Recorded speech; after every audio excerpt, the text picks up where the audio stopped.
हे जी दान देगा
हेची दान देगा देवा, हेची दान देगा देवा, तुझा विसरण व्हावा, तुझा विसरण पावा.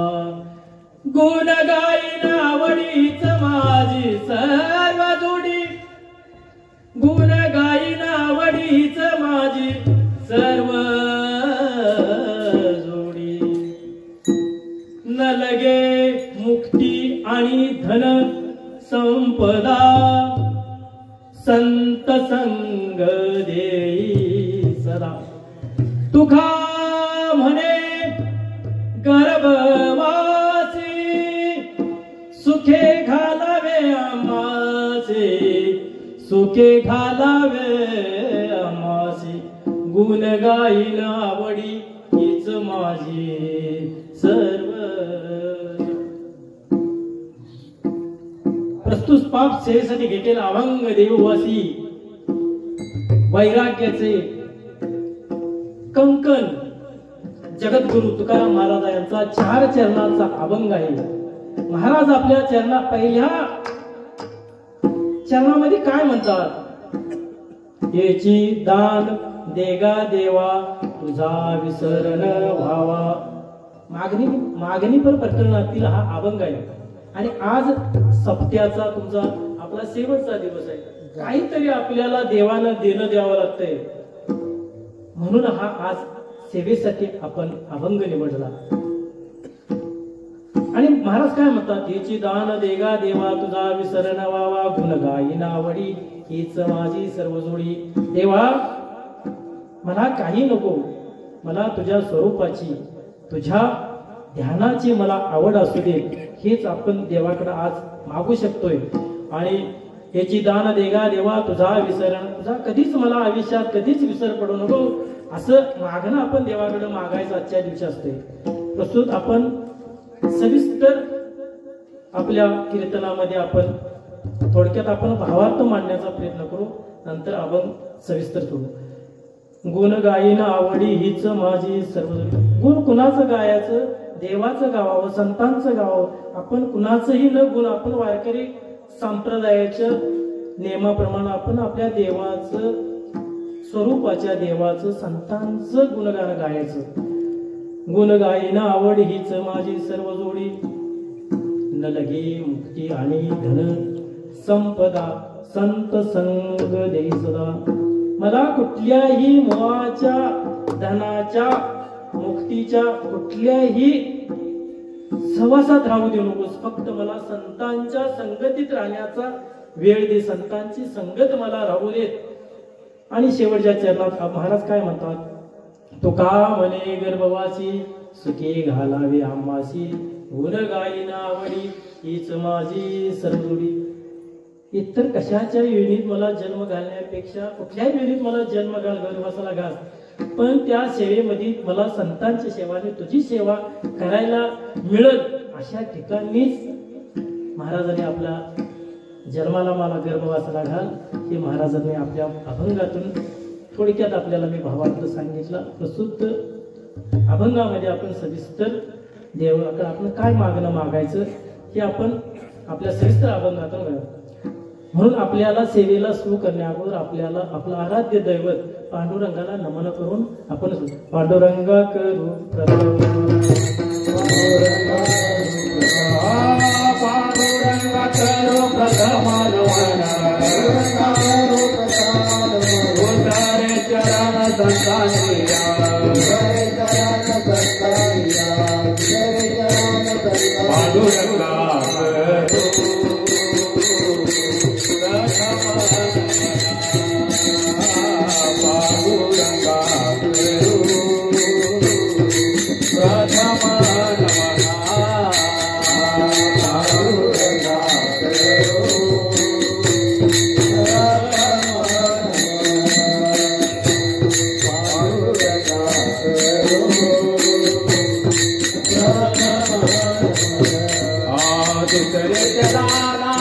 संतानिया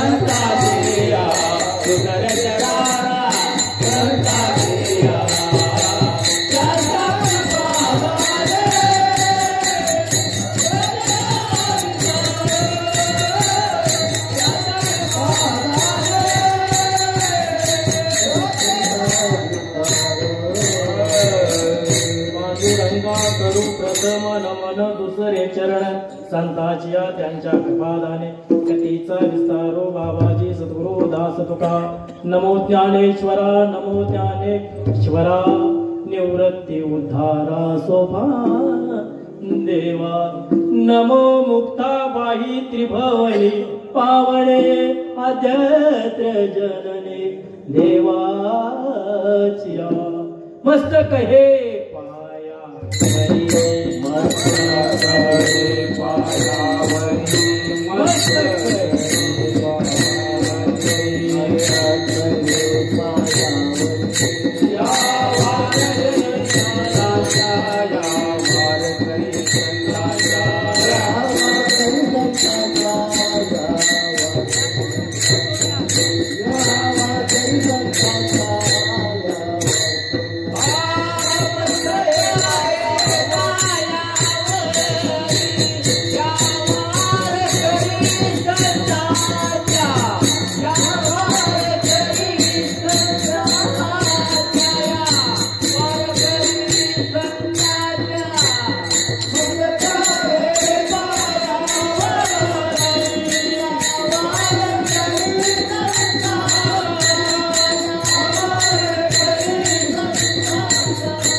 आपल्याला समाधानासाठी सुखासाठी सगळा आपला हा खटाटोप आहे. सुख आणि समाधान ह्या देवाचंच स्वरूप आहे.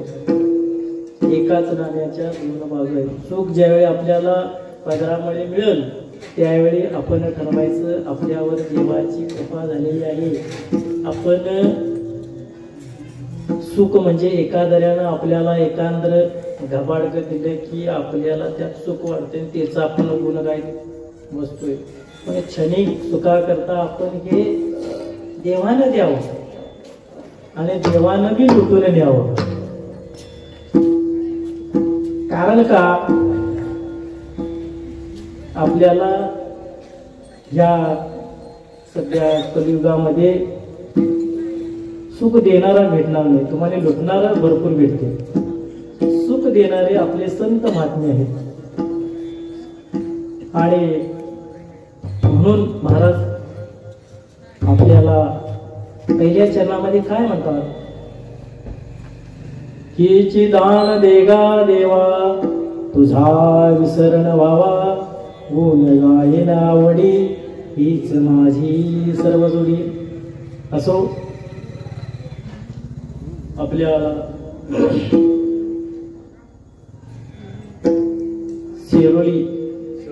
शेरोली गावामध्ये आज हा नाम यज्ञ सप्ताह चालू आहे. मला वाटते पहिल्यांदाच माझे बरेच ओळखीचे येतले सगळे महाराज.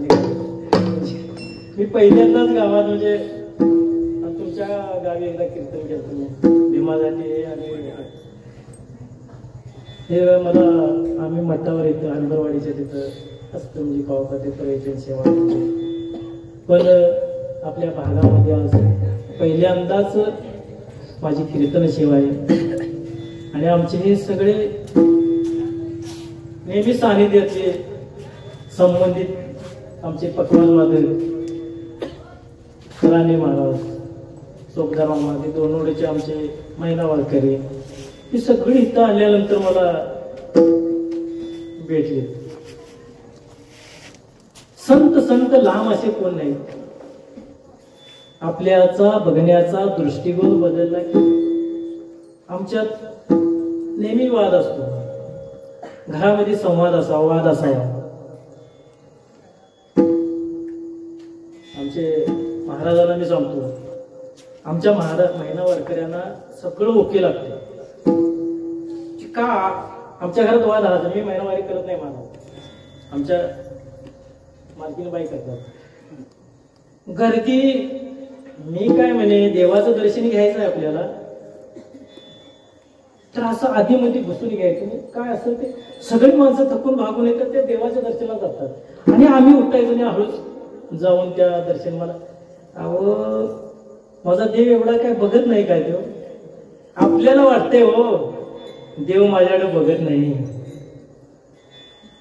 माणसात मधला देव बघायला शिका समोरली व्यक्ती देवच आहे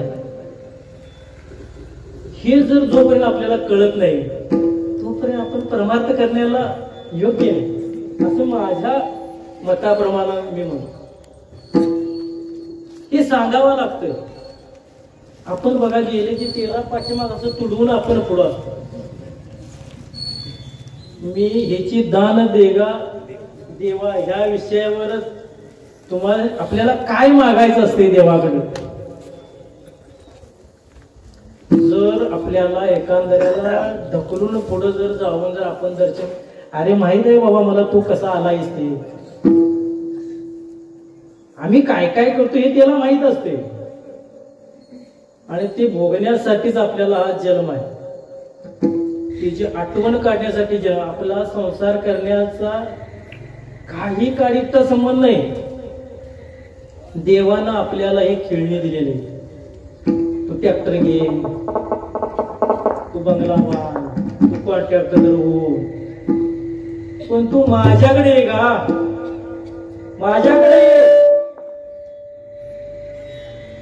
हे सगळं मी तुला दिले काढून घ्यायला 1 मिनिट सुद्धा लावत नाही 1 मिनिट आपण सारखे करशी तात्काळ नाही काळ वेळ तयार लागेल अहो एका रात्रत तुमचं काय करायचं ते ठरवणार आपण उगाच सोन्याच्या हंड्यावर बसून भीक मागण्यापेक्षा त्या हंड्याचं ध्यान करून घेण्याची ताकद ज्या श्री गुरुजवळ आहे ती शिकण्याची ताकद आपण ओळखा आपण उगाच सोन्याच्या हंड्यावर बसतो आणि जगाकडे भीक मागत बसतो काही त्याचा उपयोग नाही आपल्याला माझ्या कीर्तनामध्ये तुम्हाला सासू सुनेच्या गोष्टी ऐकायला मिळणार नाही स्पष्ट शब्दात सांगतो कारण का सासू सुनेच्या गोष्टी सांगण्याचा प्रांत वेगळा आहे त्यातले कीर्तनकार आमच्या गुरुने हे शिकवायला जे सांगायचं आहे ते माझ्या देवाचं आणि संतांचं सांगाय परवा फडकऱ्यांची महाराज बैठक झाली आता मी तर सांगत नाही त्या नियमानं जर असेल तरच कीर्तन करायचं नाही तर करायचं नाही अशा भाषेत सांगितले आणि तिथले फडकरी कीर्तन घेणार नाही तुमच्या सत्यात असा तुम्हाला व्हॉट्सअपला आला असेल कीर्तन सेवा घेणार नाही ते सांगण्याची वेळ आहे सासू सुनाच्या गोष्टी सांगण्यासाठी आपल्याला टीव्ही आहे तमाशा आहे हे तर सगळी साथ नाही पण ह्या व्यासपीठावर नारदाच्या गादीवर उभा राहून आपण एकमेवच काम करू शकतो त्या देवाचं गुणगान गाऊ शकतोय त्या आपल्या संतांचं गुणगान गाऊ शकतोय तुमचा अहो सांगणारा बी अधोगतीला आणि ऐकणारा देखील अधोगतीला त्याच्या पाठोपाठ आपला हा व्यवसाय नाही आपला हा व्यवसाय नाही आपण धर्माचे पालन खंडन करणे धर्म वाढवावा या बीज आता आपल्याला गरज आहे आपल्या धर्माची आपल्या संस्कृतीची आपल्या मुलाबाळांना सांगण्याची वेळ आहे माझा हा देव आहे माझे हे संत आहेत आता परिस्थिती आहे ही माझे आई वडील नाहीत म्हणणाऱ्यांची आता अवलाद जन्माला आली आहे परिस्थिती जर बघितली ती फार वाईट आहे आपल्याला वाटते सगळ्या गोष्टी मला तेवढा वेळ नाही तर तुम्हाला मी सांगितलं असते मुलांना आपल्या नाही पगार मुलाला माझा 1 लाख रुपये घेऊ दे तुला सिटीत जाऊन 1 लाख रुपये पगार म्हणून कोल्हापुरात राहून तुला 50,000 रुपये पगार होते बास मला पण माझी मुलं माझ्या समोर राहिली पाहिजे आपल्या तालुक्यातलं उदाहरण सांगतो वडील शिक्षक आहेत सगळा पैसा विसावर भरपूर आहे मुलग्याला 1.5 लाख रुपयाची मुंबईत अजिबात नोकरी आपल्याला करायची नाही. तुला धंदा टाकून तुम्ही माझ्या समोर काम धंदा करावे, आम्हाला तू बघितलं पाहिजेस. तुझा जन्म आमच्यासाठी आहे, आपलं पालन पोषण करण्यासाठी. तुला पैसा उपयोगाचा नाही. पैसा आई वडील महत्वाचे आहे. आपण आपलं उलट आहे. आपल्याला पैसा पाहिजे. अहो आपण जो पण व्यवस्थित पण आपल्याला आपल्याला मन खाते हो, मला हे मिळालं नाही, ते मिळालं नाही. अजिबात चिंता करायची. आपल्याला प्रारब्धात असेल तर आपल्याला अरे बाबा हे घे हे घे हे घे, तुला पाठीमागे लागायची गरज नाही. माझा विश्वास आहे, माझा स्वतःचा विश्वास आहे. का विश्वास आहे? आम्ही ह्या सगळ्या गोष्टी भोगल्या. आम्हाला देखील वाटत होतं, आम्हाला देखील वाटत होतं देवावर विश्वास नव्हता. वारकरी असून माझ्यावर असा प्रसंग, कधीही प्रसंगाला डगमगायचं नाही. आपल्या देवाला कधी विसरायचं नाही. आपल्याला टायमिंग आले तर आपला देव आपल्याला, आपण कधी ढसा रडलोय त्याच्याजवळ, का माझं वाटोळ लावायला म्हणून. अहो कुणाला तरी पुढे जाऊन आपण बोलतोय. ज्याजवळ सांगायचं, ज्यानं जन्माला घातले त्याच्याजवळ आपण बोलायचं. कुणाजवळ आपण आपलं जे अस्तित्व आहे ते देवाने दिलेलं आहे, इतर कुणाचं नाही. किती जन्मातले आई वडील, किती जन्मातले बहीण भाऊ, किती जन्मातले, अहो प्रत्येक जन्म हा आपल्या वेगळा आहे. आपण स्वतःसाठी करायचं. स्वतः जो आपण जो परमार्थ करणार आहे स्वतःसाठी करतोय.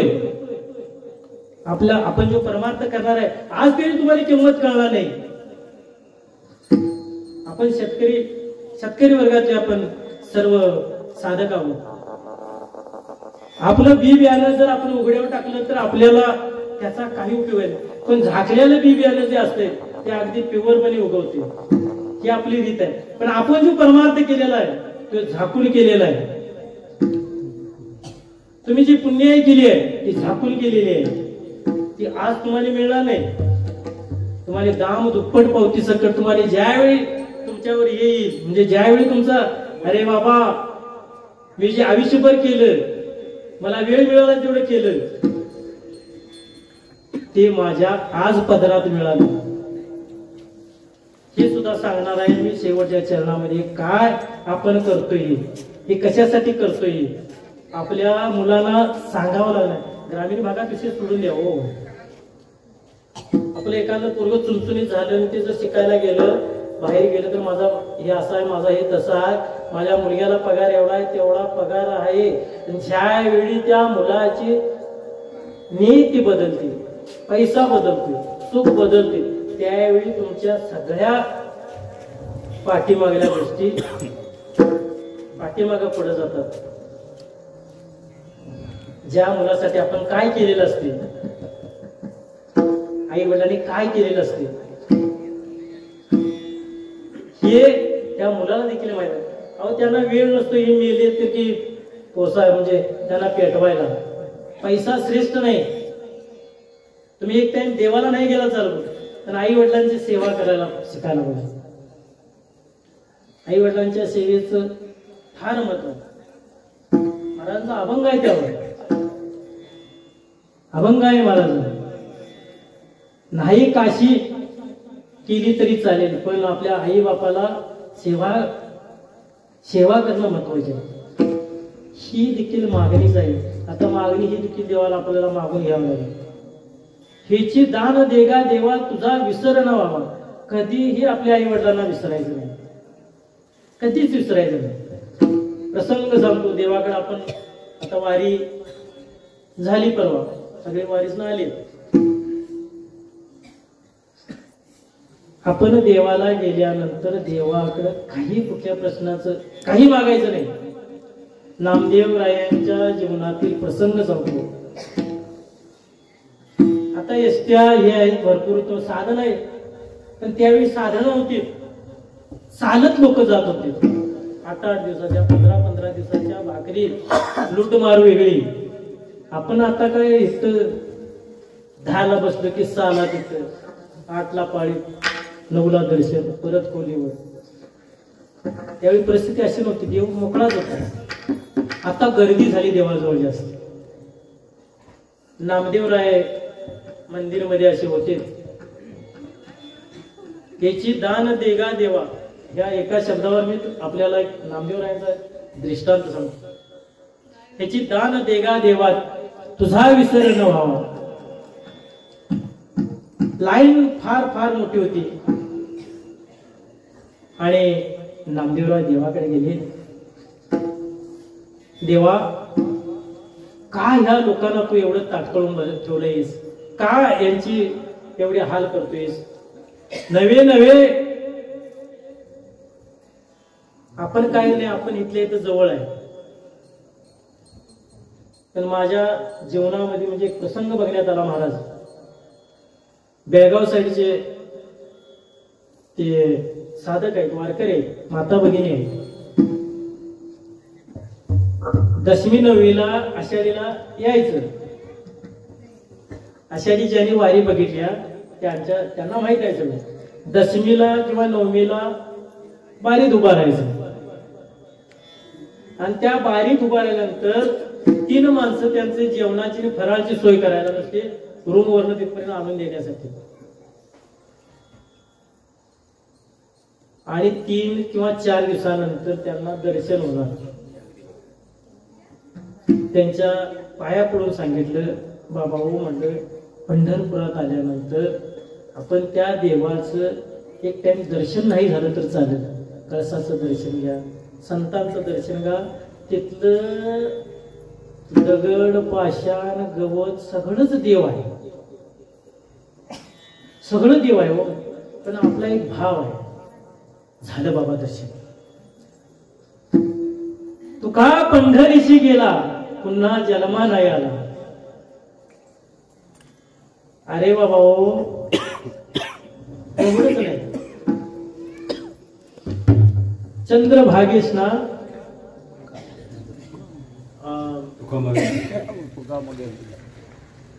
चंद्रभागेश ना तुका मागे यायची दान.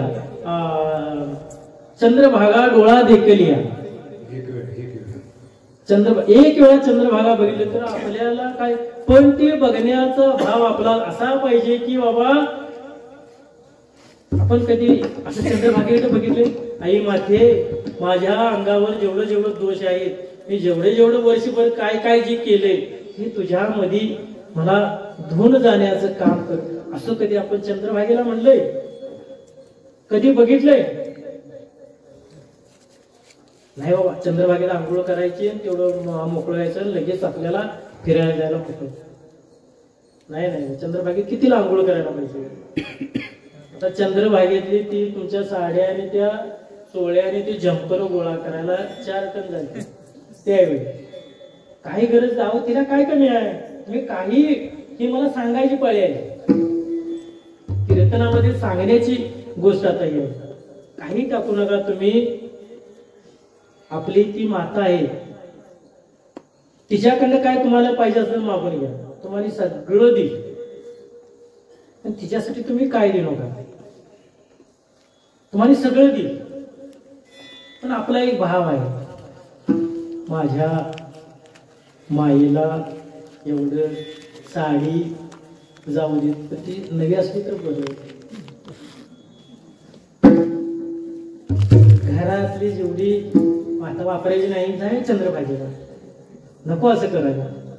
नवीन दान करा ना. अहो देते एकंदर भिकारला का गरीब माणसाला, एका मातीला जर तुम्ही ते दान केली, ही मातीला दान करायची, तू आई वापर, आशीर्वाद भरभरून देईल. आणि कुठल्या स्वरूपानं तुम्हाला जर द्यायचं जर म्हटलं चंद्रभागेत, तर भरभरून आशीर्वाद देईल, भरभरून. पण त्या वारीला गेल्यानंतर आपण त्याचा काहीतरी उपयोग झाला पाहिजे. ही सांगण्याची वेळ आली. माता भगिनीवर तुम्हाला सांगायला का सांगण्याची वेळ आली? आमच्या प्रभू महाराजांनी 4 टन ते गोळा केला हो. त्या आमच्या विद्यार्थ्यांनी गोळा केला. हे असं नको. असो, सर्व माणसाची पाळीत होती. नामदेवराव म्हणाले, का लोकांना, का भक्तांना तू टाकतोय तोच? नामदेवा, देव सांगतोय देवाला, नामदेवा, अरे ही लोक जी आल्यात ही माझ्यासाठी नाही ती आला रे. देवा तुम्ही खोटं बोलता. किती अधिकार नामदेवरायांचा. देवा तुम्ही खोटं बोलता. देवा तुम्ही खोटं बोलता. नामदेवा 2 मिनिटं माझ्या या व्यासपीठावर, त्या सिंहासनावर उभा राहा आणि प्रत्येकाचा बायोडाटा जसा जसा येईल तसं तसं तू कल्याण कर. तुला सर्व अधिकार. तरी देखील पटला. नामदेवराय उभा राहिलेत म्हणजे देवावर तेवढा विश्वास नाही. नामदेवराय विटेवर उभा राहिलेत, देवाचं स्वरूप घेऊन उभा राहिले. किती नामदेवरायांचा अधिकार, किती नामदेवरायांचा अधिकार बघा. ज्यावेळी उभा राहिलेत विटेवर, मग माझा नंबर आला. मी पाया पडाय गेलो. माझा बायोडाटा सगळा नामदेवरायांच्या पुढ्यात आला. महाराज तुम्ही काय काय केलंय हे जन्मामध्ये, या अखंड आयुष्यामध्ये काय काय केलंय, किती किती कुणाला लुबाडले, किती किती जणांचं तुम्ही लुबाडून घेतले, किती किती जणांना दुःख दिले. नामदेवराय आमचा कल्याण करतील, आम्हाला आशीर्वाद देतील. आमचं नव सगळ्या तुमच्या आमच्या सगळ्यांचा बायोडाटा समोर देवाच्या आला आणि देवाने नामदेवरायांचा ठिकाण उडी मारली विटेवरनं. देवा तुझं खरं आहे, तुला जसा भक्त भेटल तसं तू त्याचं कल्याण कर. सांगण्याचं तात्पर्य एवढं आहे, देवाकडे गेल्यानंतर आपण काय मागितलं पाहिजे, काय हेचे दान देगा देवा, हेचे दान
आपल्याला.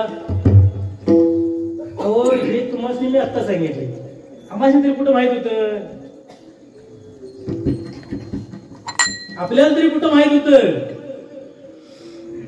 ज्यावेळी आपलं अज्ञान दूर होईल त्यावेळी तिथं आपलं सगळं अज्ञान टाकावं आणि त्या बाबाच्या नादाला लागावं. एकदा समजलं, एकदा म्हणजे महाराजांनी सांगितलं होतं, म्हणजे आमच्या श्री गुरुनी सांगितलं होतं, सोमवार बाबा धरा, एकादशी सोमवार धरा. श्री गुरु कोण विश्वास ठेवतोय? गाता वाचाय बसल्यानंतर सोमवार आणि एकादशीच्या वृत्तापर्यंत करायचं. जर ते आपण वारकरी असून वाचल्यानंतर महाराजांच्या अभंगावर विश्वास ठेवला नाही तर आपण इथे लायकी आहे का? आपली लायकी आहे का उभा राहायची? महाराज तुम्हाला शुगर आहे, तुम्ही कसं सोमवार आता? आगा त्याला न्यायचं म्हटल्यानंतर आता सुद्धा नेतोय ना व्यासपीठावर. सोमवार झाल्यानंतर काय तो सोडणार आहे काय? सोडला तरी नेणारच आणि धरला तरी नेणारच ना. मला म्हणजे तुम्ही सोमवार कसं धरता? माझ्या अंगात येते म्हणून मी धरतोय. आता काय सांगायला पाहिजे? आता विचारल्यानंतर म्हणजे वारकऱ्यांना सोमवार धरायचे अजून एखाद्याला माहित नाही, कंपल्सरी धरायला पाहिजे. हे सांगण्याचं एवढंच तात्पर्य आहे. अहो तुम्ही वारकरी असाल, सोमवार आमच्या देवाचा वार तुम्ही कसं असाल? मी म्हटलं माझ्या अंगात येते, तू ये बसायला संध्याकाळी, काहीतरी घेऊन ये, तुला सांगतो म्हटलं काय सांगायचं ते. असा नाही विषय. देव कळवून घ्यावे, संत कळवून घ्यावे. आपण कुणाच्या तरी नादाला लागतोय आणि कुठल्या तरी देवाच्या नादाला लागून आपल्या उदाहरण म्हणजे समक्ष उदाहरण झालेलं सांगतो. आमचं वारकरी काय कमी आहे नव्हता. जाऊन बसलो पाळीला देवाच्या, कुठल्या देवाच्या? अंगात येतेल्या देवाच्या एका बाबाच्या वाडीला जाऊन बसले आणि सांगायला, बाबा तुझं असं असं झालंय, तसं असं झालंय. मी काय म्हटलं आत येणार नाही, तुला काय करून यायचं ते ये म्हटलं. तू गेला का आत जाऊन बसला? मी भाईला ऐकायला म्हटलं तुझ्या डोळ्यात मला जरा खटाकल्यानंतर म्हटलं ते मसोबा एकनीचा दिसतोय आणि ते बघायला चाटक्याला आधी गेलो. तुमच्या डोळ्यात दिसतो, मला दिसायला पाहिजे का नको? मी जाऊन वाकून बघितलं, अगं मला दिसत नाही नव.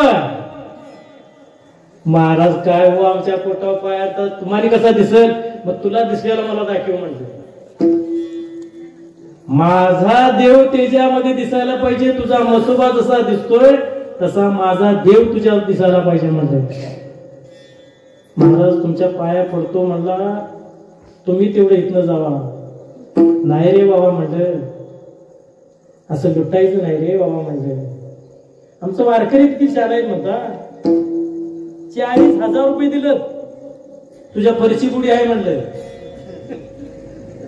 महिना वारकरी महाराज, संतान नाही म्हटलं आणि तुमच्या घरात काहीतरी केले. मी 40,000 रुपये मोबाईल काढून तेव्हा तुला काढून देतो, तो पाळणा. मला जरा बघा कसला पाळणा आहे तो तरी पण बघितलं सर. अजिबात कुणाच्या नादाला लागायचं नाही. एक धरीला चित्ती रुक्माईचा पती, आपुला तो एक देव करुणी घ्यावा.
माईक दुःखाची जनती, सगळं हे माईक पदार्थ आहे. आपल्याला वाटते हो, आपल्याला सगळ्या गोष्टी हव्या आहेत. आपल्याला सगळ्या गोष्टी आपल्या जशा जशा अपेक्षा वाढत गेल्या तसं तसं आपण गोत्यात येते गेलो. पूर्वी माणसं निवांत होती, रात्रभर भजन करत होते. मी त्यांच्या संग केले म्हणून तुम्हाला सांगा. आता मला 11 वाजले की भजनात बसू वाटतंय. 3-3 वाजेपर्यंत आम्ही भजन केलं नाही. सकाळी जाऊन पेंडी किंवा का आता आपल्याला सांगू नये आपली कीर्ती कधी. मी आज आमच्या महाराजांना या प्रवेशाला गेलो. आता महिना झाला, म्हणजे 1.5 महिना झाला मी नुसता बोलतोय. त्यातनं ही कीर्तन सेवा आणि प्रवेशन आणि सातीर आणि जायला लागते अध्यक्षांच्या. त्यात मी मॅनेजर एका व्यापारी संस्थेचा असल्यामुळं प्रत्येक सभासदावर म्हणजे थकबाकी वसूल करायला नरड्याला पूर्ण बोलून कोरडं पडायला मला जरा वेळ होणार म्हणून महाराज म्हणलं आम्ही एका पाठशाळेत शिकायला असतोय. महाराज म्हणलं तुमचं वय किती तुम्ही शिकायला असता तुम्ही मनसीला. आणि त्याने फार जड असं पेलणार असं ते बोललेत महाराजांचे.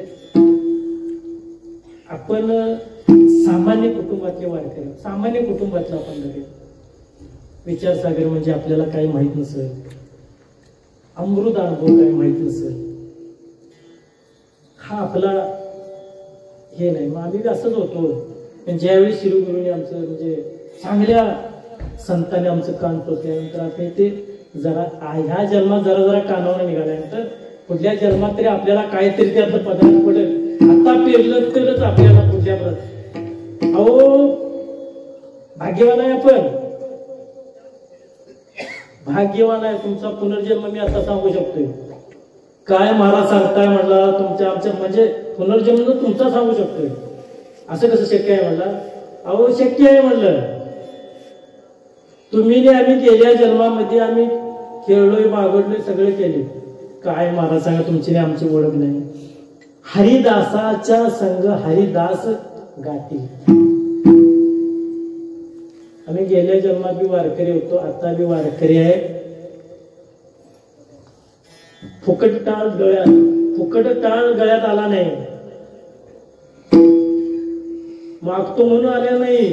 गेल्या जन्मात तुम्ही भजन केले गेल्या जन्मात तुम्ही भजन ऐकले गेल्या जन्मात तुम्ही कीर्तन ऐकले श्रवण केले म्हणून आज या मंदिरामध्ये तुम्ही आज टाळ घेऊन आले. एवढी तुमची गावात लोकसंख्या आहे तुम्हीच का नव्हतं टाळाला. तुम्हाला काय काम धंदा नाही सकाळची काय जोडणी नाही तुमच्या झोपेची मूड झाली नाही. पुण्य लागतंय. महाराजांनी आपण मगाशी आभन घेतला पुण्यवंत व्हावे घेता सज्जनांचं नाव घ्यायला देखील पुण्य लागतंय. आपलं पुण्य लागतंय. तुमची भेट व्हायला देखील पुण्य लागते. आपल्या नशिबात लागते. मिळत नाही कुठली गोष्ट भाग्यात असं आहे. भाग्याची भडसे मिळती मासनी सर्च. अहो हे सगळं भाग्यात आपल्याला लागतं. भाग्य नसलं तर आपल्याला काही मिळणार नाही. हे सांगण्याचं तात्पर्य एवढंच की बाबा आपण गेल्या वेळी भजन केले आता बी भजन केले आणि आता देखील भजन येतं पुढे बी आपण हे भजन करणार. हे सांगण्याचं कारण म्हणजे मी बी एका मोठ्या गावात आहे. ही प्रत्येक गावातली अवस्था आहे आणि ह्या तुमच्या व्यवस्थेवर तुमच्या पुण्यावर सगळा हा कटाटोप चालू असतो. तुम्ही तर महाराज आम्ही एवढं पुण्यवान आहे मग तुम्ही दुर्जन आहे. तुम्ही सज्जन नाही दुर्जन नाही देव नाही तर तुम्ही हाय कोण. आपण हाय तरी कोण. आपण एक वारकरी आहे.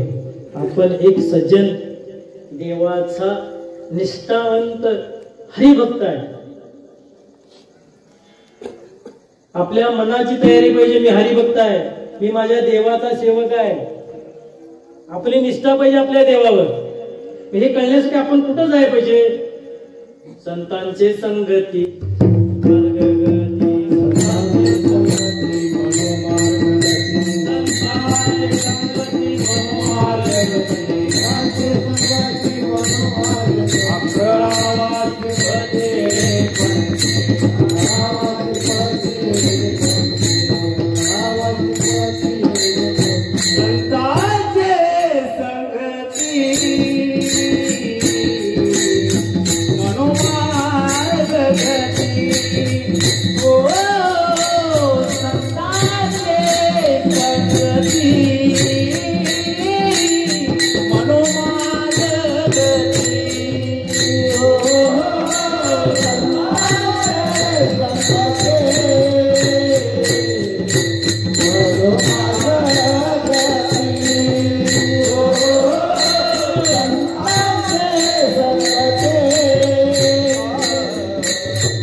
आकळावा श्रीपती घेणे पंते. संतांच्या संगतीत राहिल्यानंतर तिथपर्यंत पोचवण्याचं काम आपल्याला संत महात्मे करतात आणि तिथपर्यंत म्हणून आपण संतांच्या संगतीत राहणे अत्यंत गरजेचं आहे.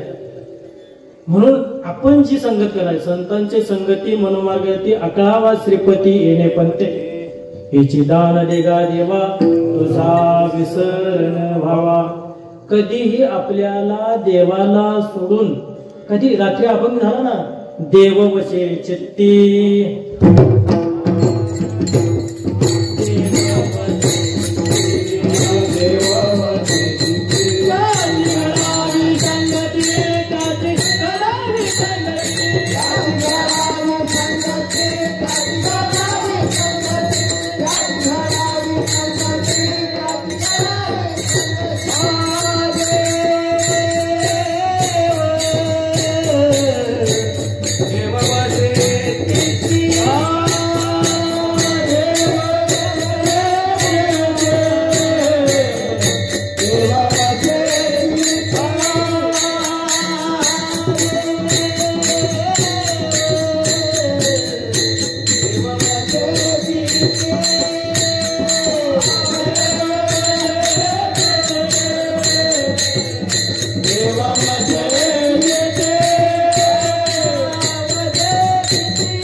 देव वशे चित्ती त्याची घडावी संगती ऐसे आवडते म्हणा देवा पुरवावी वासना.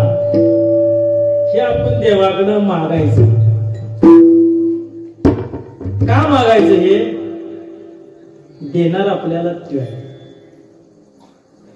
म्हणून त्याच्याकडे आपण हे मागायचं. या जन्मातलं नवं या जन्माचं तू दिलंच हो. अनंत जन्माचं मागायचं. आपण उठतोय सुटतोय ह्या जन्मातलं मागत असतो. या जन्मात तुला द्यायचं त्याने दिलंय की. अरे बाबा पुढला विचार कर ना जरा काय द्यायचं ते. हिची दान देगा देवा तुझा विसरण व्हावा. गुण गाई नावडी हीच माझी सर्व जोडी. तुझा विसर एवढा मला पडता कामा नये. सतत सतत तुझ्या नामाच्या चिंतनामध्ये मला रमून ठेव. हे आपण मागणं मागायचं.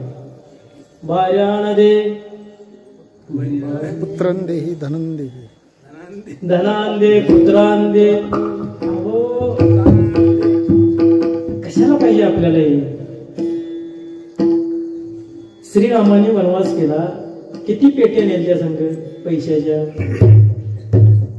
सीतामायेनं काय काय नेलं संघ. आपण पंढरपूरला जायचं असलं तर केवढी बॅग मोठी असते. आपल्याला सांभाळणारा आपला देव आहे. मागे पुढे उभा राहे सांभाळीत. आलिया आघात निवाराया. पण आपण त्याच्यावर विश्वास ठेवला पाहिजे. हा सर्व सुखाची आशा जन्म गेला. सर्व सुखाची आशा जन्म गेला. एक मुक्ती नाही केला.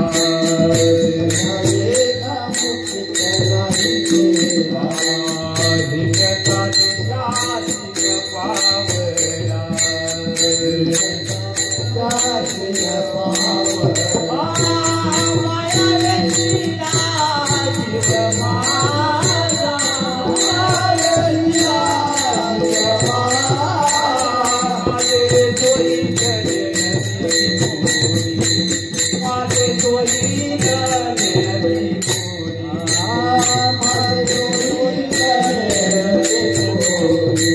सर्व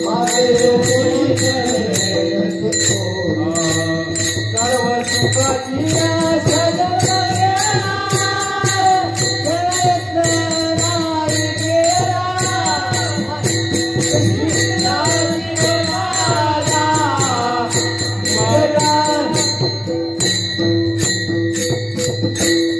आशा सर्व सुखाची आशा जन्म गेला. आशा वाया जन्म आपला घालू नका. जन्म आपण संतांच्या देवांच्या संगतीत घालवा. का तर आपल्याला त्याची संगत पाहिजे. संगत जर बिघडली, एवढा कर्ण दानशूर असताना किती कर्ण दानशूर होता. स्वतःच सोन्याचं दात, स्वतःच्या अंगावरले सगळं दान केलं. सगळं दान करण्यासारखा दानशूर कोण नाही. धर्मराजाकडे एक ब्राह्मण सन्नाचे लाकडं ह्याच्यासाठी यज्ञासाठी लाकडं मागायला. धर्मराजे म्हणले तर सकाळी या, संध्याकाळची होती. सकाळी या, देवानं सांगितलं सकाळी तुम्हाला घेऊन जावा. तोच ब्राह्मण कर्णाकडे गेलाय. कर्णाच्या कुठेही घरामध्ये दिसलं नाही, चन्नाचं लाकूड दिसलं नाही. फक्त एकमेवच होतं, तो झोपट्याला पलंग तेवढा चन्नाचा होता. त्या शिपायाला सांगितलं पलंग मोड सगळा आणि त्या ब्राह्मणाला दिला. एवढी दानत आपल्याला एखादी खुर्ची मोडून एखाद्याला बाज होतो, यज्ञ बाज होते. एखाद्या घरात मिळालेली चन्नाचं लाकूड मिळाले, आपल्या घरात चन्नाची खुर्ची आहे, मोडून आपण देऊ काय त्या घरात? हा लय शहाणाही जा म्हणला, चन्नाची खुर्ची देऊ म्हणला. अहो देवाच्या संगतीत राहिलेला आणि आपल्याला त्यात फरक आहे हे सांगण्याबद्दल. म्हणून संतांच्या संगतीत असल्यानंतर आपल्याला ह्या सगळ्या गोष्टी प्राप्त होतात. महाराज काय म्हणतात, गुण गायीन आवडी हीच माझी सर्व जोडी. गुण कुणाचं गायाचं? गुण आपल्या नात्यातलं अगोदर गायचं. काय नात्यातलं गायचं? नातं म्हणजे कुठलं? संतांचं, देवाचं हे आपलं नातं आहे. आणि मी पहिल्यांदाच तुम्हाला सांगितले, समोरल्या व्यक्तीमध्ये देव आहे. ते कोणी असो, शत्रू असू देत, मित्र असू देत, आई असू देत, बहीण असू देत, बायको असू देत, कोणी असू देत, त्यांच्यावर आपण प्रेम, त्यांच्याशी संगत्यांचं गुण अगोदर गावावं. का गावावं? वेळ ज्यावेळी आपल्याला येईल त्यावेळी आपल्या जवळला माणूस कोण आहे, आपले सगळे सोडून ह्या सगळ्या गोष्टी चाट आपल्याला मिळणार. तसं त्यांच्यातलं दैवत्व आपण बघून घ्यावं. सगळीच मस्त निष्ठुर नसतात हो, प्रत्येकाचा स्वभाव तसा नसतो. पाण्याला दगडाला पाजर फोडणारी देखील माणसं आहेत. हे आपण त्यांच्याकडनं शिकून घ्या. आपण जसं त्यांना प्रेम देऊ तसं प्रेम देसी प्रेम देसी प्रेम घेसी प्रेम घे. एकनाथ महाराज प्रेम द्या म्हणतात. माझ्याला तेवढा वेळ नाही. प्रेम काय असते मी आपल्याला सांगितलं असतं, पण आपल्याला टायमिंग मध्ये सगळं अजून पुढं 10:30 वाजत आले. अर्ध्या तासामध्ये आपल्याला 2 चरणाचं आपण ओळखायचं आहे. हिची दान देगा देवा तुझा विसरण व्हावा, गुण गाई नावडी हीच माझी सर्व जोडी. सर्व सुखाचे आगर म्हणे नरहरी सोनार. सर्व सुखाचे आगर म्हणे शारंग. सर्व सुखाचे आगर, सर्व सुखाचे आगर, सर्व सुखाचे आगर म्हणजे त्या सुखामध्ये किती सुख आहे, त्या आग्रामध्ये किती सुख आहे, त्या जोडीमध्ये किती सुख आहे. त्या जोडीमध्ये किती सुख आहे. बहुत सुकृताची जोडी म्हणून विठ्ठल आवडी. बहुत सुकृताची जोडी म्हणून विठ्ठल आवडे.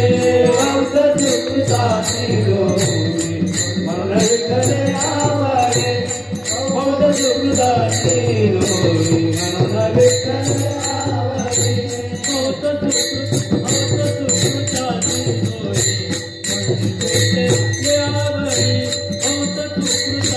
जोडी सुकृताची जोडी म्हणून विठ्ठल आवडे. बहुत सुकृताची जोडी म्हणून विठ्ठल आवडे. ओहा विठ्ठल बरवा ओहा माधव बरवा. ओहा विठ्ठल बरवा ओहा माधव बरवा. ओहा विठ्ठल बरवा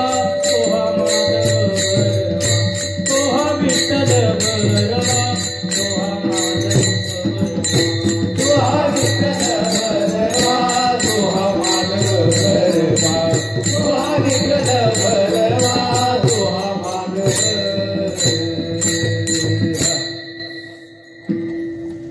सर्व सुखाची अशा जन्मलेला सर्व सुखाची जोडी.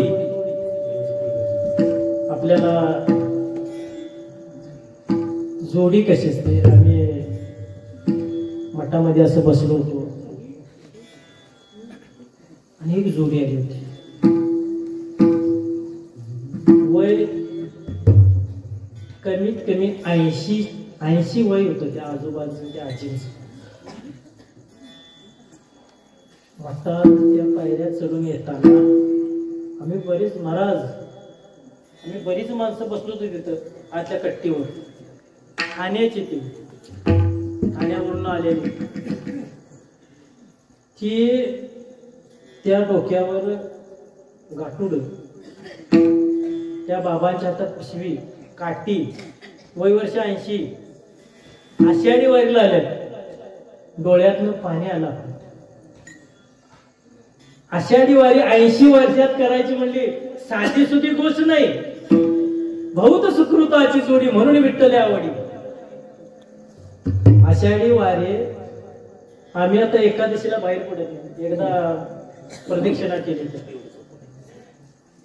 आणि ती 80 वर्षाची जोडी आम्ही बघितली. डोळ्यातनं गाळ गाळ गाळ. अरे आणि किती वर्ष वारी करणार आहे बाबा. आणि किती वर्ष वारी करणार आहे.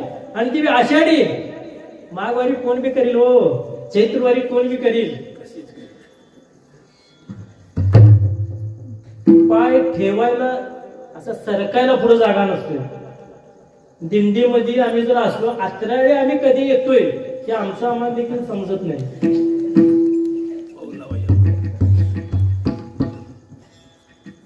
हे सांगण्याचं तात्पर्य 80 वर्ष खरोखर बहुत सुकृताची जोडी. नमस्कार केला त्या माऊलीला आणि तो नमस्कार शेवटी दुसऱ्या वारीला ते आम्ही विचारलं नाही झाले म्हणजे ते गेलेत. म्हणजे बहुत सुकृताची जोडी म्हणून गुण गायी नावडी हीच माझी सर्व जोडी. आपल्याला आता मधलं भजन होईल. मी जास्त महाराज प्रमाणे घ्यायला नाही का मला तेवढाच वेळ होता. म्हणजे काहीतरी माझ्याकडं काहीतरी त्यातला एक शब्द जरी माझा एक वाक्य जरी तुमच्या जर पदरी लागलं. मी आपल्याला मागाही सांगितलं मी सासू सुनेच्या गोष्टी सांगणार नाही. तुम्हाला हसवणार नाही. मी सांगणार ते देवाचं गुणी संतांचं गुण. मी हसवायसाठी तुम्हाला इथं आलो नाही. तुम्हाला त्यातनं मुक्त करण्यासाठी आलो. त्यातला एक शब्द जरी तुम्हाला तुमच्या माझ्या मुक्तीला लागला तरी मी माझ्या देवाकडे मी माझं परम भाग्य समजेन.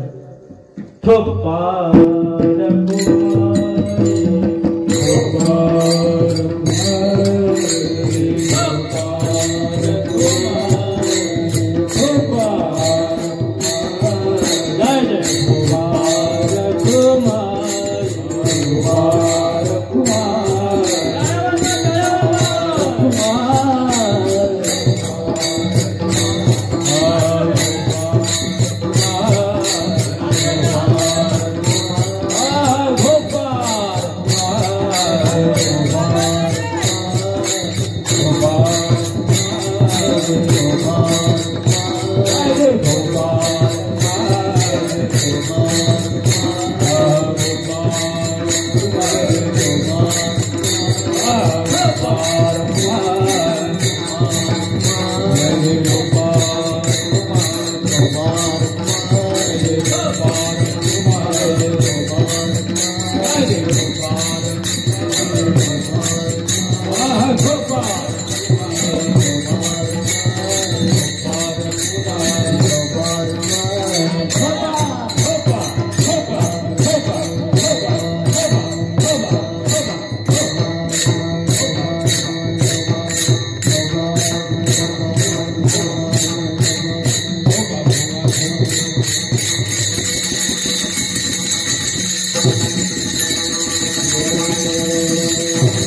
दान देगा देवा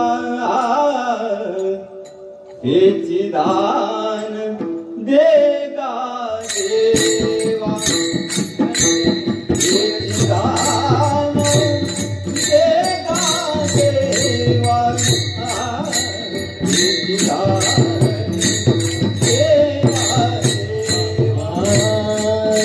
हेची दान देगा देवा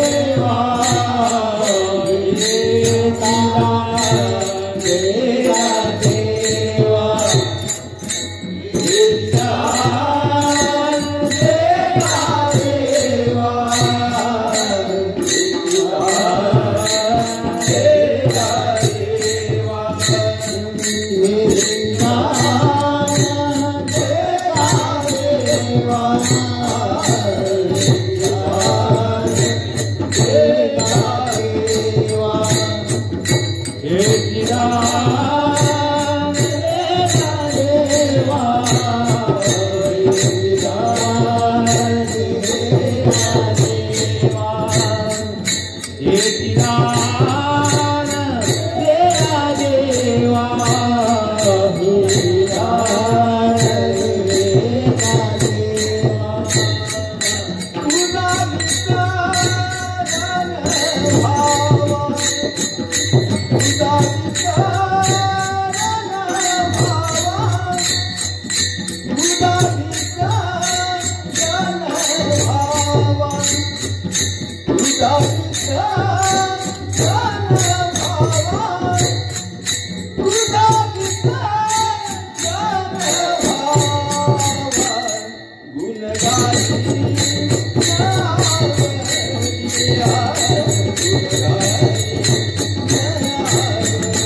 गुण गायना आवडी हीच माझी सर्वली न लगे मुक्ती धन संपदा संत संग देई सदा. आपल्याला धन नको, संपत्ती नको, काही नको, फक्त संत संगती पाहिजे. संत संगतीचं महत्व काय? फक्त जनक राजांचा संतांच्या संगतीचा फायदा. आपल्या संगतीचा फायदा काय असतोय? जनक राजाला न्यायासाठी विमान न लगे मुक्ती धन आणि संपदा हे आपल्याला काय नको आहे? फक्त संतांची संगत पाहिजे. जनक राजासारखा संत नव्हते, महात्मे नव्हते. एक दृष्टांत सांगतो आपल्याला जनक राजांचा. जनक राजांचा न्यायसाठी म्हणजे नेण्यासाठी विमान आलं. नेण्यासाठी विमान म्हणजे आपण गेल्यानंतर आपल्याला आपल्या दारात येतात, पण संत महात्म्यांना नेण्यासाठी आपल्याला विमान येत असते. आणि आपल्याला काही संत महात्मे असतात तर येईल विमान. हे पहा, जनकराजांना ज्यावेळी विमान न्याय आलं त्यावेळी ते विमान चालवणार होता. जनक राजा विमानामध्ये बसले, मी चालले. चालल्यानंतर काय झालं, आता आपल्याला काय टोल नाका कमी आहे त्या वाटत, भरपूर टोल नाका आहे. टोल नाका लागायला चालू झालं. प्रत्येकाचा नरकवास, कर्मवास हे सगळं टप्प टप्प चालू झालं. ज्यावेळी नरकवास झाला चालू झाला त्यावेळी त्या दुर्गंधी येत होती. हे थांबव म्हणले विमान येतं. थांबव म्हणल्यात अहो ही तुमची जागा नाही, तुम्हाला आपल्या तुमची वाट आरती घेऊन वाट वगैरे बसल्यात देव तिथं आणि तुमची ही जागा नाही, तुम्ही चला राहा. नाही म्हणले, तिथलं टोल नाका भल्याला जायचं नाही. ज्यावेळी त्या नरकामध्ये विमान अहो एवढी घाण दुर्गंधी आहे आणि आपल्याला काहीतरी देव म्हणतील. यमराजाला सांगितलं तू काही काळजी करू नकोस तू. ज्यावेळी त्यानं नरकाच्या द्वारावर विमान उतरल्या पेटाला किती संत महात्म्यांचा सहवास सांगायचा म्हणजे काय आहे. ज्यावेळी जनक राजा त्या नरकाच्या पायरीवर बसला त्यावेळी वेदना भोगणारे तुमच्या आमच्या सारखे पापी तिथं एवढंच असे हे झालेले प्रत्येक जण त्या आपल्या यातनेचा आपण केलेल्या कर्माचा भोग भोगत होते. आणि ज्यावेळी आमचे संत महात्मे गेले नरकामध्ये आणि आता कसा वारा आलाय अशी वाऱ्याची झुळूक जनक राजांना लागून त्या नरका भोगणाऱ्या लोकांच्या वारा नुसता अंगावर गेला. हो अहो खदा खदा खदा खदा ते नरक भोगणारे हसू लागले. तुमच्या आमच्या सारखे जे यातना भोगणारे होते, मी बी त्यातलाच असं. आपण काय आपली पायरी आपण ओळखायची. आपण किती काय करतोय, देवासाठी काय करतोय, संतांसाठी काय करतोय, आपली जागा कुठं आहे हे देवाने आणि संतांनी ठरवायचं. आणि ज्यावेळी त्या नरकाच्या वाऱ्याने त्या जनकराजाच्या अंगाला घासून वाऱ्या गेल्यानंतर त्या नरकामध्ये जी लोक होती त्यांच्या वेदना नष्ट झाल्या जागच्या जाग्याला. अरे बाबा, वेदना नुसत्या नष्ट झाल्या, पेटाला इवळणाऱ्या विंचळणाऱ्या आवाज होता तो बाजूला सारून ते ही नरकामधील लोक जनकराजांच्या दर्शन घेऊ लागले. एकदा संतांचं दर्शन झाल्यानंतर अहो कुठला नरकवासी कुठलं काय एवढं संत म्हणजे त्यांच्या दर्शनाने ही बातमी अजून कुठे याय नाही देव म्हणून ती वाट बघायला वर.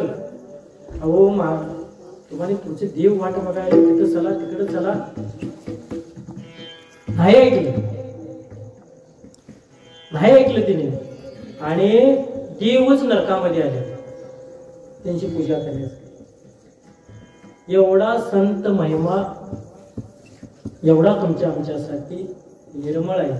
त्या नरकातल्या लोकांचं एवढं सोनं संत महात्मे करतात, तुमचं आमचं करतील का नाही. आम्ही त्याचा टावर रोज पडतोय, त्याची सेवा रोज करतोय आपण, पण आपला दृढ विश्वास नाही.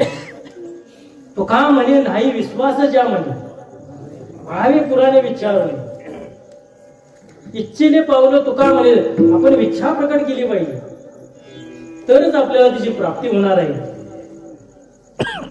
न लगे मुक्ती धन आणि संपदा संत संग देई सदा. ह्या सगळ्या गोष्टी आपण अहो संत महात्मे कधी भेटतात. ज्यावेळी आमच्या सेना महाराजांना भूत प्रसन्न झाला. भूत प्रसन्न झाल्यानंतर सेना महाराजांनी विचारायला लागलं, काय पाहिजे ते तुम्हाला मागा, काय पाहिजे ते मागा. तो म्हटलं काय पाहिजे ते मला तू देणार, बरोबर आहे म्हणजे. ते संतच होते हो, संतांची भेट घालून तेवढी मला. अरे बाबा, संत भेटले असते मी भूत झालो असतो का? संत जर मला भेटले असते मी भूत झालो असतो का? म्हणजे संतांची भेट झाल्यानंतर भूत देखील आपल्याला हे करते. म्हणजे एवढी संतांची मागण्याची पद्धत आहे. त्याने एखाद्याला काय पाहिजे ते मागायला, किलोवर सोनं मागितलं असेल, हे पाहिजे ते पाहिजे, सगळ्या बघायला पाहिजे, इस्टेट पाहिजे, एवढे ह्या सगळ्या गोष्टी मागून घ्यायच्या तुमच्या आमच्या. पण संतांनी संत भेट मागितली, भूताकडे केली, संत भेट मला भेटतील का, तुम्ही मला भूत आहे का? असं कधी आपल्याला योग आला तर आपण ऐकू. शेवटच्या चरणामध्ये महाराज काय म्हणतात, तुका म्हणे गर्भवासी सुखी घालावी आम्हाशी. तुका म्हणे गर्भवासी सुखी घाल, घेईन मी जन्म याच्यासाठी देवा, तुझी चरण सेवा साधावा. देवा, मला जन्माला घालायचं असेल तर त्या तुझ्या पायाचं सुख भेटेल असेल तिथंच मला गर्भवासा. कुठेतरी जन्माला घाल, कुत्र्याच्या जन्माला घाल, मांजराच्या जन्माला घाल, पण तुझी सेवा करायला मला मिळालं. तुम्ही मला कुत्र्याची सेवा केल्यावर तुम्हाला एखादच कशी माहिती आहे? काही कुत्री अशी आहे त्यांना एकादशी समजते. कारण का, काही कुत्रे म्हणजे एकादशी दिवशी फराळच करतात. तुम्ही भाकरी जरी टाकली तुम्हाला, म्हणजे आमच्या महाराजांनी आम्हाला म्हणजे बऱ्याच वेळा सांगितलं, आमचे कोगनोळीचे काजी महाराज, पुन्हा काजी महाराज, ते मठात शिकायला असताना त्यांच्या ठिकाणी कुत्र होतं. त्या कुत्र्या एकादशी दिवशी म्हणजे म्हणजे सहवास महत्वाचा, सानिध्य महत्वाचे, संतांची संगत महत्वाची. त्या कुत्र्याला देखील संगत पडली त्यांची आणि त्याला एकादशी समजू लागली. त्या बाबा एकादशी दिवशी ते देखील भाकरी टाकली तरी ते फराळ करीत होतं. म्हणून काय म्हणतात, तुका म्हणे गर्भवासी सुखी घालावी. जन्म जर द्यायचा असेल तर मला चांगल्या कुळात संतांच्या संगत. मग हा जन्म मागायचा असतो कधी, शेवट ज्यावेळी आपल्याला चांगला लागेल त्यावेळी आपल्याला भजन कीर्तन देवाची संतांची सेवा केल्यानंतरच आपल्याला हा जन्म प्राप्त होतोय. नाहीतर ह्या सगळ्या गोष्टी आपल्याला मिळत नाही. हे नाम यज्ञ सप्ताह मला सांगूनच जायचं. सत्याचं महत्व, सत्याला कशा पद्धतीने सेवा करायची असते, काय करायचं असते मला सांगायचं होतं. पण ते बोलण्याच्या ह्याच्यात मला अजून म्हणजे म्हणून मी प्रमाण घेत नव्हतो, मला जरा बोलायला मिळेल म्हणून. पण ते महाराजांनी दिला गरजच. म्हणजे का, ज्ञानेश्वर